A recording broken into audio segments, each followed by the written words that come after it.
Подпредседателот на ДУИ Изет Меджити остро ги отфрли тврдењата на медиумот Алмакос, кои брзо проструија во јавноста дека му дал ултиматум на лидерот на партијата до 15 јуни да ги тргне шефот на дипломатијата Османи и вице-премиерот Груби од партиските и владините функции. Не сум му дал ултиматум на лидерот на ДУИ Али Ахмети, ниту учествувам во заговор за независни кандидатури за градоначалници во општините Тетово, Сара и Зачаир, ако председателот не ги отстрани од владата и од партијата Бујар Османи и Артан Груби.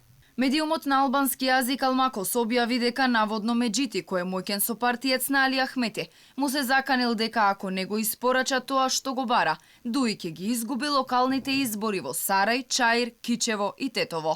Оти градоначалниците ќе настапеле како независни кандидати. Токму како што вашиот внук Фатмир Лимани ќе се кандидира како независен кандидат за градоначалник на Кичево, така и Висар Ганиу ќе биде независен кандидат за градоначалник на Чаир, но и во општина Сара и Бририн Беджити ќе настапи како независен кандидат. Алмакос се повикува на внатрепартиски извори, а објави и дека немало официјална потврда од ниту една од засегнатите страни.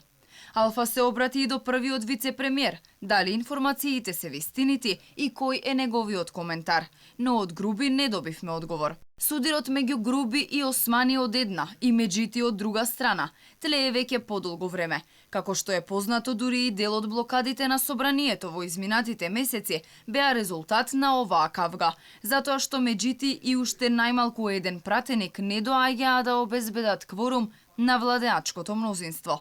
Уште тогаш Меджити јавно се конфронтираше со раководството на партијата, а како причина ги наведуваше изборот на Груби и Османи во владата.